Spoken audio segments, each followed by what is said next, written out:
بھی اللہ کا کلام ہے، اللہ کا علم قیامت تک کے لیے، اس لیے قرآن میں بھی کسی تبدیلی کی ضرورت نہیں ہے۔ میں کہتا ہوں کہ 1500 سال پہلے جس طرح نماز پڑھنا 5 وقت کے لیے آسان تھا، اسی طرح آج بھی آسان ہے۔ قرآن کا پہلا ہے کہ اس پر ایمان رکھا جائے، اللہ کا کلام ہے، پیغمبر پر نازل ہوا، جبرائیل امین کے ذریعے نازل ہوا، اللہ نے اس کی حفاظت کی، جیسے نازل ہوا ویسے محفوظ ہے، قیامت تک محفوظ رہے گا، یہ ایمان رکھنا۔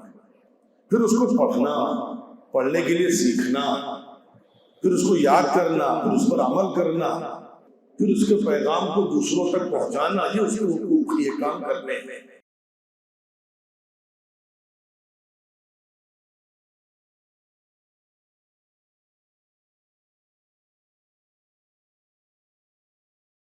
الحمدللہ الحمدللہ رب العالمین والصلاة والسلام علی سید المرسلین محمد وآلہ وصحبہ اجمعین ومن تبعهم بإحسان إلى يوم الدين، أما بعد، أعوذ بالله من الشيطان الرجيم، بسم الله الرحمن الرحيم، ذلك الكتاب لا ريب فيه هدى للمتقين، صدق الله العظيم۔ رب اشرح لي صدري ويسر لي أمري، سبحانك لا علم لنا إلا ما علمتنا إنك أنت العليم الحكيم، سبحان ربك رب العزة عما يصفون وسلام على المرسلين والحمد لله رب العالمين۔ قابل احترام بزرگوں اور میرے عزیز دوستوں،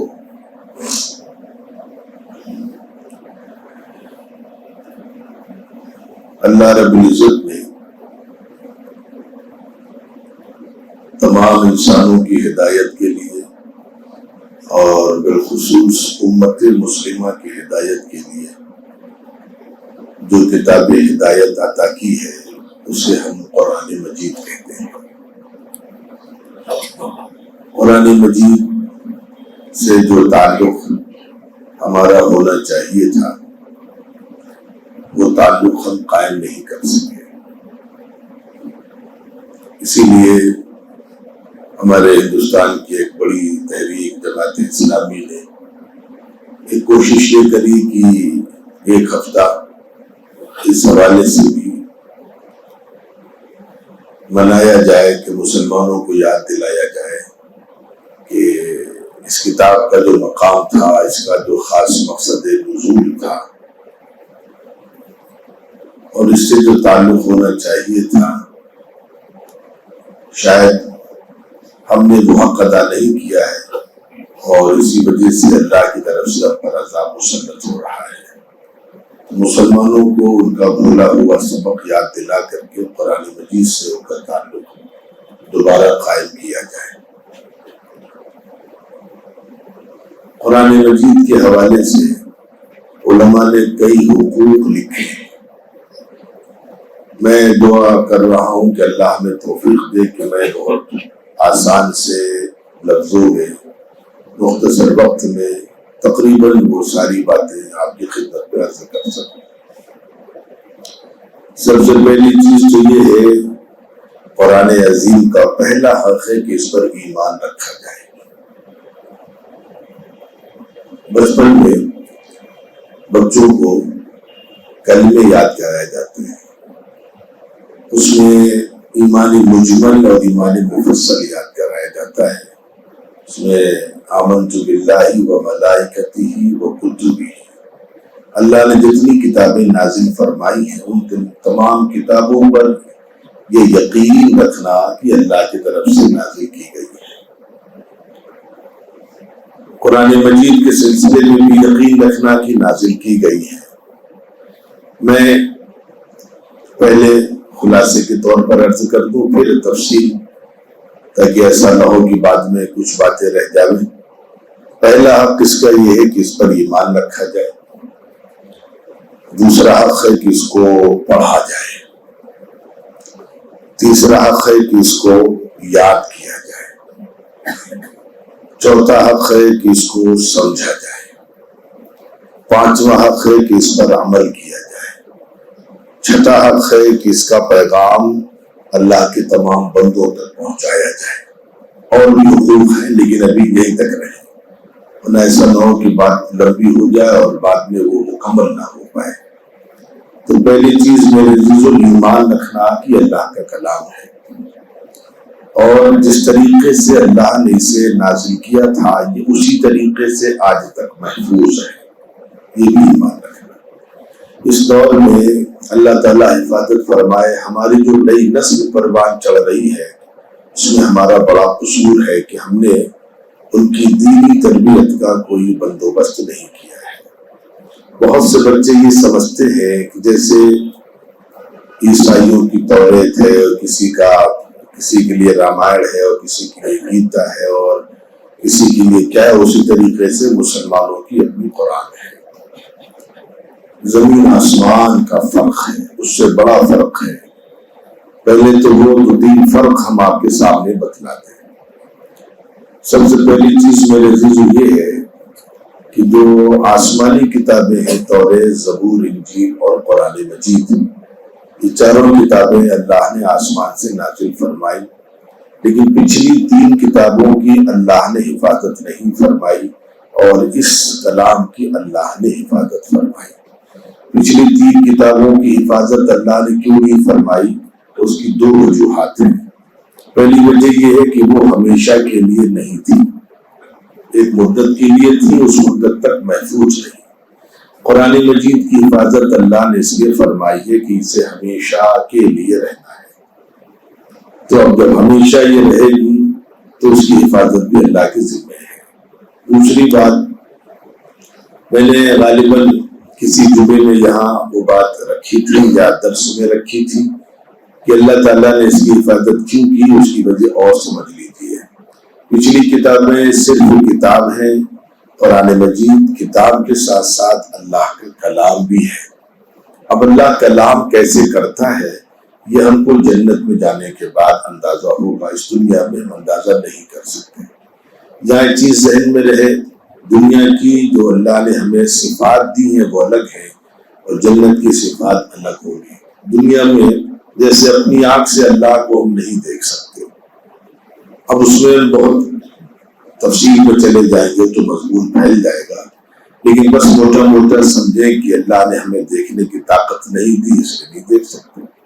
مرنے کے بعد اللہ جب معاف کر دے گا اور دیکھنے کی طاقت دے دے گا، توفیق دے گا تو دیکھ لیں گے۔ علماء نے روحانی طور پر ایک بات لکھی ہے کہ اس وجہ سے بھی نہیں دیکھ سکتے، چمین آنکھوں سے بہت سی جائز چیزیں دیکھتے ہیں، بہت سی ناجائز چیزوں پر بھی نظر پڑ جاتی ہے، بلکہ ہماری آنکھوں میں گندگی بھی ہے۔ تو اللہ کی ذات بہت پاک اور پاکیزہ ہے، گندی چیز سے پاکیزہ چیز کو نہیں دیکھ سکتے۔ پھر اسی طریقے سے اللہ کا نظام الگ الگ ہے۔ ہمیں جو اللہ نے دنیا میں آنکھ دی ہے وہ آنکھ الگ ہے، چمگادڑ کو جو آنکھ دی ہے وہ آنکھ الگ ہے۔ چمگادڑ اندھیرے میں دیکھ لیتا ہے، اندھیرے میں نہیں دیکھ پاتے۔ آنکھیں تو دونوں کی اللہ نے بنائی، لیکن دونوں کی صلاحیتیں اللہ نے الگ الگ رکھی ہیں۔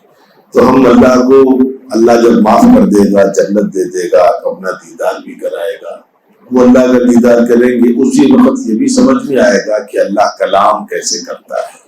لیکن بلکہ یہاں قرآن کے حوالے سے جو بات ارد کرنی تھی وہ یہ کہ کلام دوسری جتنی پچھلی کتابیں ہیں وہ صرف کتاب ہے، اللہ کا کلام نہیں ہے۔ اس کو اگر آج کی زبان میں سمجھنا چاہے تو موبائل میں ایک سسٹم ہوتا ہے کہ ہم آپ کو ایک پیغام بھیجتے ہیں، اس کو ہم میسج بولتے ہیں، ٹیکسٹ میسج ہوتا ہے اس کو، لیکن ایک پیغام ایسا ہوتا ہے کہ ہم بول کر کے بھیجتے ہیں، اس کو آڈیو میسج بولتے ہیں۔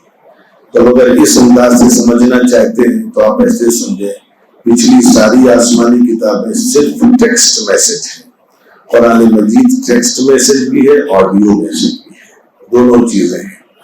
تو میں اس پر رکھوں کہ قرآن مجید کی حفاظت اللہ تعالیٰ کیوں فرماتے ہیں، تو مجھے ابھی یاد ہے بہت جلدی میں نے اسی مسجد میں بات بتلائی ہے۔ اب یہاں پر آ جائیے، صفت کا تعلق، اللہ کلام اللہ کی صفت ہے، جب تک اللہ کی ذات رہے گی اللہ کی صفت بھی رہے گی۔ سورج اس کی صفت ہے روشنی، جب تک سورج ہے تب تک روشنی ہے، تو قرآن اللہ کا کلام ہے، اور کلام کسی کی صفت ہوا کرتا ہے۔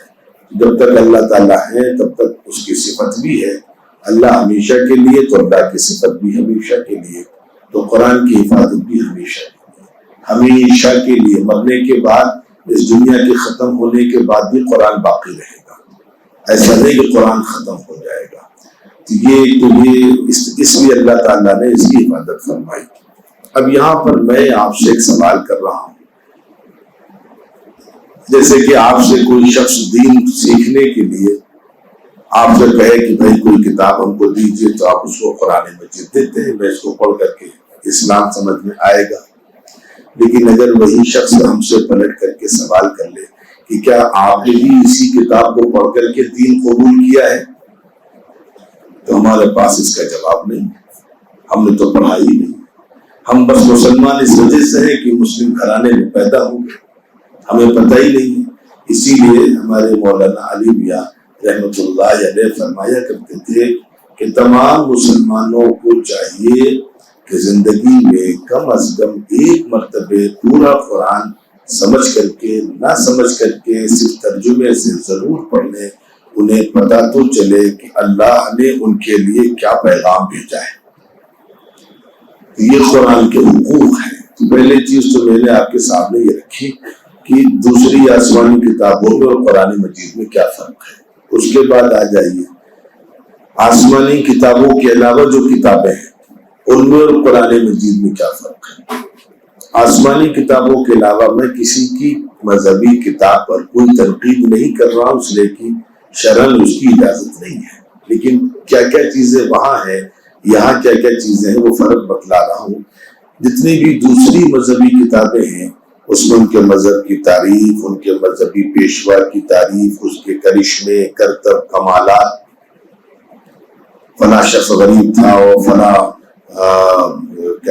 ساتھو اور فلاں رشی جا رہے تھے، اس نے اور ان کو جو ہے دعا دے دی تو وہ کروڑ پتی ہو گئے، ارب پتی ہو گئے، ساری چیزیں ہیں۔ قرآن مجید میں یہ چیزیں نہیں ہیں۔ قرآن مجید میں زندگی گزارنے کا طریقہ ہے۔ تمہاری ذاتی زندگی ہو، کاروبار ہو، تجارت ہو، معاش ہو، تعلیم ہو، خاندان ہو، گھر ہو، میاں بیوی کیسے رہیں گے، اس کا تذکرہ قرآن میں ہے۔ یہاں پر ایک بات سمجھ لیجیے گا کہ ہم لوگ سمجھتے ہیں قرآن صرف جنت کی کتاب ہے، صرف ثواب کے لیے نہ۔ میں نے شروع میں جو ہے پڑھی تھی، زندگی گزارنے کا طریقہ اللہ نے قرآن کے ذریعے سکھلایا۔ قرآن کیا کہتا ہے؟ شراب نہ پیو، جھوٹ نہ بولو، زنا نہ کرو، دھوکہ مت دو، جب کبھی کسی کے سامنے فیصلہ کرو تو انصاف سے فیصلہ کرو، چاہے فیصلہ تمہارے خلاف چلا جائے، چاہے تمہارے باپ داداؤں کے خلاف چلا جائے۔ اور دوسری چیز سمجھ لیجیے، یہاں پر قرآن مجید میں عبادات، اگر قرآن کا نظام ہے، ہم نے کبھی اس فرق کو نہیں سمجھا۔ قرآن مجید میں عبادات کا بہت مختصر بیان ہے، نماز پڑھو، لیکن نماز کیا فرض ہے، کیا واجب ہے، کیا سنت ہے، اذان ہوگی، امام ہوگا، اس کے مسائل، تکبیر کے مسائل، سجدہ سہو کے مسائل، کچھ نہیں، یہ تمہیں حدیث سے ملے گی۔ روزہ رکھو، اب روزہ رکھنے میں کن کن صورتوں میں روزہ مکروہ ہوتا ہے، کیسے ٹوٹتا ہے، اس کا کفارہ کیا، وغیرہ وغیرہ مختصر تفصیل قرآن میں، باقی پوری تفصیل حدیث کے ذریعے۔ زکوٰۃ دو بس، اب جانور کی زکوٰۃ کتنی، کھیتی کی زکوٰۃ کتنی، مال کی زکوٰۃ کتنی، کس مال پہ زکوٰۃ ہے، کس مال پہ زکوٰۃ نہیں ہے، وغیرہ وغیرہ، وہ تفصیل حدیث۔ حج کرو، اب حج قران کیا ہے، حج تمتع کیا ہے، حج افراد کیا ہے، حج کے واجبات کیا ہے، فرائض کیا ہیں، یہ سب حدیث ہے۔ لیکن معاملات کے سلسلے میں جو اصل دین ہے، قرآن مجید نے اتنی تفصیلیں کی ہیں، یہاں تک سکھلایا ہے، چلو تو کیسے چلو، بات کرو تو کیسے کرو۔ لقمان علیہ السلام کا ان کے بیٹے کا واقعہ، وَلَا تُصَعِّرْ خَدَّكَ لِلنَّاسِ وَلَا تَمْشِ فِي الْأَرْضِ مَرَحًا۔ تو جب لوگوں سے بات کرو تو تکبر میں متکبرین کی طرح چہروں کو پھلا پھلا کر باتیں مت کرو، زمین پہ اکڑ کے مت چلو، وَلَا تَمْشِ فِي الْأَرْضِ مَرَحًا۔ یعنی ایک ایک چیز سکھلائی ہے۔ گھروں میں جاؤ تو کیسے جاؤ، اپنے گھر میں جاؤ تو کیسے جاؤ، دوسرے گھر میں جاؤ تو کیسے جاؤ، معاملات کے سلسلے میں قرآن نے بہت تفصیل سے، یعنی وہاں جب پڑھیے تو حیرت ہوتی ہے کہ اس میں ایک بات کو چار چار طریقے سے، پانچ پانچ طریقے سے، کسی کی غیبت نہ کرو، کسی کی برائی نہ کرو، کسی پر تہمت، یہ سب قرآن، تہمت نہ لگاؤ۔ اور پھر وہاں پر بھی جہاں پر تہمتیں لگی ہیں وہاں پر بھی اللہ رب العزت نے دھمکی دی ہے کہ تم جو کسی پر بہتان لگا دیتے ہو اس کو چھوٹا موٹا گناہ سمجھتے ہو، اللہ کے نزدیک بہت بڑا گناہ ہے۔ تو قرآن کے حوالے سے ہمارا تصور بہت ناقص ہے کہ صرف کسی کے مرنے پر اس سے اصالہ ثواب ہو جاتا ہے، ایک لفظ ایک حرف کے پڑھنے پر 10 نیکیاں مل جاتی ہیں، یہیں تک ہمارا تصور محدود ہے۔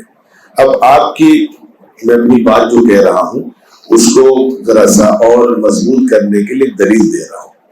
ایک آپ سے سوال، یہ سوال کسی سے پوچھیے گا، یعنی قرآن کے سلسلے میں ہماری معلومات کتنی ناقص ہیں، کتنی صورتیں ہیں لوگوں کو نہیں معلوم، مکی صورتیں کسے کہتے ہیں، مدنی صورتیں کسے کہتے ہیں، لوگوں کو نہیں معلوم۔ ایک چیز معلوم ہے کہ قرآن مجید کی سب سے بڑی صورت سورہ بقرہ ہے۔ لفظ صورت کیا ہے، اس کا ترجمہ کیا، یہ بھی نہیں معلوم۔ قرآن میں رکوع ہے، رکوع کو رکوع کیوں کہتے ہیں یہ بھی نہیں معلوم، کل کتنے رکوع ہیں یہ بھی نہیں معلوم۔ یہ موٹی موٹی چیزیں ہیں۔ اب چلیے یہ تو معلوم ہے کہ قرآن مجید کی جو سب سے بڑی صورت ہے وہ سورہ بقرہ ہے، تقریباً 2.5 پارے کی۔ لیکن آپ اس کے آگے ایک سوال کریے گا، اسی میں آپ کو انشاءاللہ جو میں نے بات کی اس کا جواب آ جائے گا کہ قرآن کی سب سے بڑی آیت کون سی ہے۔ سب سے بڑی آیتیں بہت چھوٹی چھوٹی بھی ہیں، اِنَّا أَعْطَيْنَاكَ الْكَوْثَرَ فَصَلِّ لِرَبِّكَ وَانْحَرْ إِنَّ شَانِئَكَ هُوَ الْأَبْتَرُ۔ یہ ایک سطر کی صورت ہے، اس میں 3 آیتیں ہیں، ایک سطر میں 3 آیتیں، اتنی چھوٹی آیتیں بھی ہیں، پھر اس سے بڑی بھی ہے کہ ایک سطر میں 2 آیتیں ہیں، پھر ایک سطر کی آیتیں بھی 2 سطر کی ہے، پھر 3 سطر کی ہے۔ اب آگے بڑھتے جائیے، سب سے بڑی آیت کتنے سطر کی ہے قرآن مجید میں؟ سب سے بڑی جو آیت قرآن مجید میں ہے وہ 15 سطر کی ہے، سورہ بقرہ میں ہے، 3 پارے میں ہے۔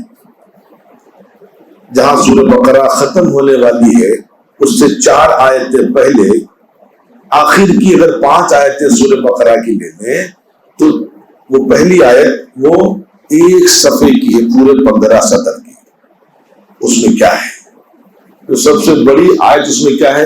نماز کا حکم نہیں ہے، عبادات کا حکم نہیں ہے، اذا تداینتم بدین الی اجل مسمى فاکتبوہ، معاملات کے باتیں ہیں۔ کسی سے لین دین کرو گے تو کیسے کرو گے؟ قرآن پہلے سکھلا رہا ہے، لکھا پڑھی کرو۔ اس دور میں قرآن نے کہا لکھا پڑھی کے ساتھ معاملات کرو۔ وَلَا تَيَّسُوا أَن تَكْتُبُوهُ صَغِيرًا أَوْ كَبِيرًا، ہاں یہ نہ سوچنا کہ چھوٹا سا معاملہ، نہیں، معاملہ چھوٹا ہو یا بڑا لکھا پڑھی کرو۔ گواہ بناؤ، اس میں ایک آدمی کو گواہ بھی بناؤ لکھا پڑھی میں۔ یہ قرآن نے آج سے 1500 سال پہلے جب لکھنے پڑھنے کا کوئی تصور نہیں تھا اس وقت حکم دیا قرآن نے۔ تو معاملات کے سلسلے میں سب سے بڑی آیت، جہاں معاملات کی باتیں بہت تفصیل اور کھول کھول کر کے بیان کیا اللہ نے۔ سورہ نساء عورت کی نام کی سورت، اس میں عورتوں کے جو حقوق ہیں بہت کھول کھول کر کے۔ تو قرآن مجید کا ایک سب سے بڑا اعجاز اور دوسری کتابوں میں فرق یہ ہے کہ قرآن زندگی گزارنے کا طریقہ سکھاتا ہے، اور دوسری کتابیں صرف اپنے مذہبی پیشواؤں کی ان کے کرشمے، ان کے کرتب اور ان کے کہیے کہ ان کے معجزات کہہ لیجیے سمجھانے کے لیے، لیکن معجزہ کا لفظ تو مخصوص ہے پیغمبر کے ذات ہے، اس میں وہ چیزیں ہیں۔ قرآن مجید میں وہ چیزیں نہیں ہیں۔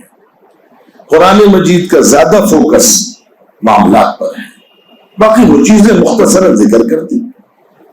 تو یہ میرے عزیز و بنیادی فرق ہے۔ اب یہاں پر میں ایک نام لے کر کے ایک بات عرض کر دوں کہ وہ اس لیے عرض کر رہا ہوں کہ دیکھیے مجمع ایسا ہے کہ جس کے تعلقات غیر مسلموں سے بہت زیادہ ہیں۔ آپ حضرات سرکاری اگر ملازم ہیں تو آپ کے دفتر میں ایسے لوگ ہیں۔ دلی میں ایک شخص بیٹھتا ہے یا بیٹھتا تھا، مجھے لگتا ہے بھی زندہ ہے، اس کا نام ہے رجنیش اوشو، اوشو رجنیش کر کے، میں نام بتا کر کے بتا رہا ہوں تاکہ آپ بعد میں دیکھ سکیں. تو وہ قرآن پر بہت سے لوگوں نے اعتراضات کیے ہیں، اس نے بھی ایک اعتراض کیا ہے. لیکن میں اس پر تو ہمارے علماء نے کتابیں لکھی ہیں، میں یہاں صرف وہ چیزیں رکھوں، سمپل چیزیں ہیں جو آسانی سے صرف پبلک لیول کے ہیں. جو اکیڈمک ہے وہ یہاں نہیں رکھی جائیں، وہ مدرسوں میں رکھی جائیں. گہرائی ہے، باریکیاں ہیں، اس میں بڑی لمبی بحثیں ہیں، وہ تو وہاں رکھی جائیں گی. تو اس نے قرآن مجید پر ایک اعتراض کیا. صاحب اعتراض الفاظ بڑے اچھے ہیں لیکن نیت بہت گندی ہے. اس نے ایک اعتراض یہ کیا کہ 1500 سال پرانی کتاب، اس دور کے حالات دوسرے تھے. اب دنیا 1500 سال میں کتنی بدل گئی، لیکن مسلمان اتنے بے وقوف ہیں کہ اس کتاب کو ابھی تک پکڑے ہیں. اب وہ فخریہ کہہ رہا ہے، اپنی کمزوری کو فخریہ. ہم کو دیکھیے کہ ہم نے جیسے جیسے دنیا بدلی، جیسے جیسے دنیا میں ترقی ہوئی، حالات تبدیل ہوتے گئے، ہم اپنی کتاب میں تبدیلیاں کرتے گئے. لیکن مسلمان 1500 سال پرانی کتاب لیے بیٹھا ہے. اب 1500 سال پرانی باتوں پر اس وقت عمل کیسے ممکن ہے؟ عمل ناممکن ہے اس دور میں. اس لیے وہ مسلمانوں کو نصیحت کر رہا ہے کہ مسلمانوں کو چاہیے کہ وہ بھی اپنی کتاب میں تبدیلی کر لیا کریں. یہ سوال مدرسوں میں بہت پہلے دے دیا جاتا ہے بچوں کو. پبلک میں چیزیں تب آتی ہیں جب کوئی ایسا سوال اٹھاتا ہے. اس کے جوابات ہمارے علماء نے بہت دیے. ہمارے ایک استاد تھے، ہم لوگ کو تفسیر پڑھاتے تھے ندوے میں، بڑے خوددار، بڑے صحیح استاد تھے، مولانا عارف صاحب سنبھلی رحمۃ اللہ علیہ، ان کا انتقال ہو گیا. انہوں نے اس موقع پر کہا بچوں اس کے 2 طریقے سے جواب دیے جا سکتے، ایک خالص علمی، ایک خالص عقلی. تو ان کا علمی جواب تو اس کا ایک میدان ہے، وہاں پر دیں گے. یہ عقلی جواب سمجھ لیں میرے عزیزو، دراصل جو چیزیں اصلی ہوتی ہیں ان میں کبھی تبدیلی کی ضرورت نہیں ہوتی ہے، اور جو چیزیں نقلی ہوتی ہیں ان میں تبدیلی کی ضرورت ہوتی رہتی ہے. انسانوں نے جو چیزیں بنائی، پتا چلا کہ انسان کی ایک لمٹ ہے. انسان سوچ سکتا ہے 100 سال تک، 200 سال تک، 300 سال تک. انسان بہت دور تک نہیں سوچ سکتا، اس لیے اپنی نظر سے وہ ایک چیز بناتا ہے. کبھی کبھی وہ چیز اس دائرے تک صحیح کام کرتی ہے، لیکن 200 سال بعد جب حالات تبدیل ہو جاتے ہیں تو ظاہر سی بات ہے کہ 200 سال بعد جو قوم آتی ہے وہ پچھلی احکامات میں تبدیلی کر دیا کرتی ہے. لیکن قرآن مجید کی یہی دلیل ہے کہ اگر یہ انسان کا بنایا ہوا ہوتا تو اس میں تبدیلی بھی کی جاتی. یہ اللہ کا کلام ہے، اللہ کو قیامت تک کا علم ہے، اس لیے اس میں ہمیں کسی تبدیلی کی ضرورت نہیں ہے. اب مثالیں دی کئی. نمبر 1، سورج جب سے دنیا بنی ہے تب سے مشرق سے ہی طلوع ہوتا ہے. یہ تو بڑی غلط بات ہے. اب اس کو مغرب سے طلوع ہونا چاہیے. دنیا کتنی بدل گئی لیکن حضرت سورج ہیں وہیں سے نکلتے ہیں، اب ان کو مغرب سے نکلنا چاہیے. بڑی غلط بات ہے. جب سے انسان پیدا ہوا ہے وہ منہ سے کھانا کھتا ہے، یہ تو بڑی غلط بات ہے. اس کو ناک سے کھانا کھانا چاہیے. اتنی پرانی بات ہے، دنیا کہاں سے کہاں پہنچ گئی. یہ کیا طریقہ ہے صاحب؟ آدم علیہ السلام اور ان کی اہلیہ، ہم سب کی دادی حضرت حوا علیہ السلام، جب سے دنیا پیدا ہوئی بچوں کو پیدا کرنے کی ذمہ داری عورت نے لے رکھی ہے. یہ تو ناانصافی ہے. اب مردوں کو لینی چاہیے کہ صاحب اتنے دن تک ہم نے پیدا کیا عورتوں کو، بچوں کا باپ پیدا کریے، آپ دودھ پلائیے، آپ پرورش کریے. تو میرے عزیزوں پتا چلا کہ نہیں، ان میں کسی تبدیلی کی ضرورت نہیں ہے. سورج جہاں سے نکل رہا ہے وہیں سے نکلے گا. بچے کی پیدائش، فیڈنگ، تربیت عورت کا کام وہی کرے گی، مرد نہیں کر سکتا. کیوں ایسا؟ کیوں ایسا؟ اس وجہ سے کہ یہ نظام اللہ نے بنایا ہے. اس میں اسی لیے اللہ کا علم قیامت تک کے لیے ہے، اس میں کسی تبدیلی کی ضرورت نہیں ہے. تو قرآن بھی اللہ کا کلام ہے، اللہ کا علم قیامت تک کے لیے ہے، اس لیے قرآن میں بھی کسی تبدیلی کی ضرورت نہیں ہے. یہ اللہ کا کلام ہے، کوئی تبدیلی کی ضرورت نہیں ہے. میں یہاں پر ایک بات سمجھا دوں تاکہ بات سمجھ میں آ جائے. مثال کے طور پر ہم 5 وقت کی نمازیں پڑھتے ہیں اس دور میں.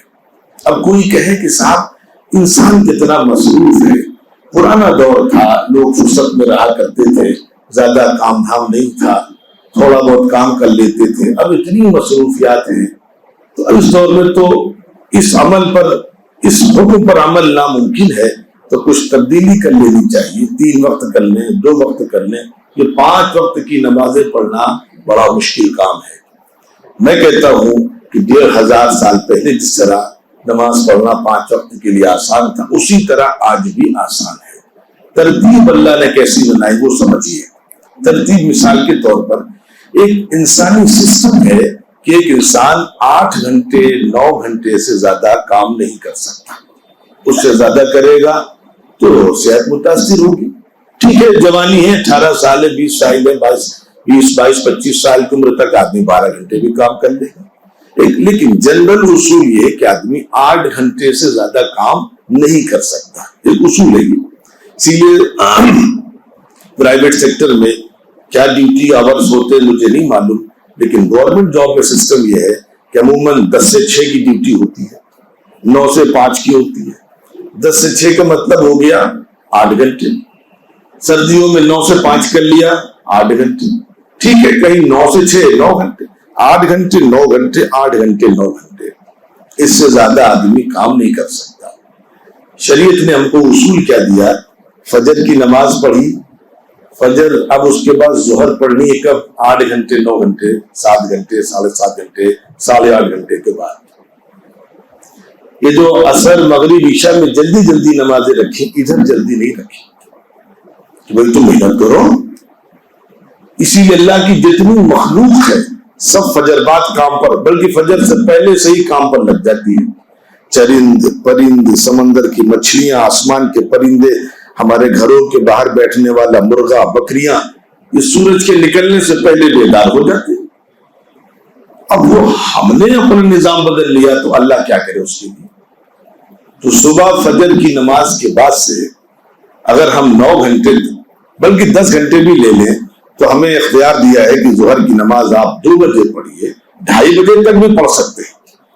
اپنی سہولت سے آپ کاروباری آدمی ہیں، صبح سے آپ شہر تک بھرپور محنت کریے، کھیتی کریے، کسانی کریے۔ اسی لیے دنیا بہت ہوشیار ہے، جو وقت میں ایک انسانی ضرورت ہے آپ دیکھ لیجئے، اب وہ ہمارا نظام حیاتی تبدیل ہو گیا تو ہم کیا کر سکتے ہیں اس کے لیے؟ لیکن آپ دیکھیے جتنا بھی تعلیمی نظام ہے، جو تعلیمی نظام ہے وہ کب ہے؟ وہ صبح ہی کے حصے میں ہے، کہ صبح جو نشاط ہوتا ہے، جو چستی ہوتی ہے، جو پھرتی ہوتی ہے، وہ ظہر بعد نہیں ہوتی۔ ظہر بعد ایک سسٹم میں کہ اپنے آپ آدمی کے اندر سستی آنے لگتی ہے۔ اللہ تعالیٰ کہتے ہیں تم بیمار نہ پڑو، اب صبح سے محنت کرو، دوپہر میں کھانا کھاؤ، نماز پڑھنے کے بعد اب آدھے گھنٹے قیلولہ کر لو۔ جو لوگ دوپہر میں کھانا کھانے کے بعد تھوڑی دیر آرام کرتے ہیں پھر اسی طریقے سے تر و تازہ ہو جاتے ہیں۔ اب آپ بتائیے، میرا وقت مکمل ہو رہا ہے، کہ ہمارا نماز کی وجہ سے کون سا کام متاثر ہو رہا ہے؟ پھر آپ سفر میں ہیں تو 2 نمازیں ایک ساتھ پڑھ لو، ظہر کو اخیر تک لے جاؤ، عصر کو پہلے وقت میں پڑھ لو، مغرب کو اخیر تک لے جاؤ، عشاء کو پہلے وقت میں پڑھ لو۔ سفر میں اللہ نے کہا پوری نہ پڑھو، آدھی پڑھو۔ تو کون کہہ رہا ہے؟ جس طریقے سے 5 وقت کی نمازیں 1500 سال پہلے آسان تھی، اسی طریقے سے آج بھی آسان ہے۔ تو قرآن جو حکم دیتا ہے وہ قیامت تک کے لیے دیتا ہے، ہمیں کسی کے مشورے کی ضرورت نہیں ہے، قرآن میں کسی تبدیلی کی ضرورت نہیں ہے۔ جس طرح قرآنی احکامات پر 1500 سال پہلے عمل آسان تھا، اسی طریقے سے اللہ کا شکر ہے آج بھی قرآنی احکامات پر عمل آسان ہے۔ باقی اس میں اور تفصیلات ہیں، خیر ان کی طرف میں نہیں جانا چاہتا۔ تو میرے عزیزو یہ ایک مقصد تھا، اب اللہ تعالیٰ توفیق دیں گے تو بعد میں اس کے جو حقوق ہیں بھی کبھی ہم آپ کے سامنے رکھیں گے۔ میں دوبارہ دوہرا دیتا ہوں، قرآن کا پہلا حق ہے کہ اس پر ایمان رکھا جائے۔ اللہ کا کلام ہے، پیغمبر پر نازل ہوا، جبرائیل امی کے ذریعے نازل ہوا، اللہ نے اس کی حفاظت کی، جیسے نازل ہوا ویسے محفوظ ہے، قیامت تک محفوظ رہے گا، یہ ایمان رکھنا۔ پھر اس کو پڑھنا، پڑھنے کے لیے سیکھنا، پھر اس کو یاد کرنا، پھر اس پر عمل کرنا، پھر اس کے پیغام کو دوسروں تک پہنچانا، یہ اس کے حقوق، یہ کام کرنے ہیں۔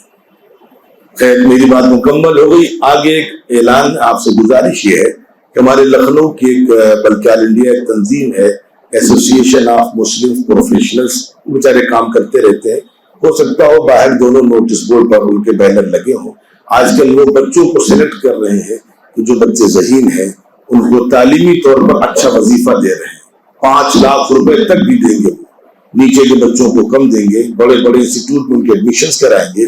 تو آن لائن ان کے یہاں سسٹم شروع ہوا ہے، آپ اگر اپنے آس پاس کے بچوں کو ترغیب دیں، بتلائیں کہ اس میں رجسٹریشن کرائیں، حصہ لیں، تاکہ اگر ان کا کوئی تعلیمی سلسلہ غربت کی وجہ سے متاثر ہو رہا ہو تو وہ متاثر نہ ہو۔ اللہ تعالیٰ کہنے سننے زیادہ عمل کی توفیق دے۔ والسلام علیکم ورحمۃ اللہ۔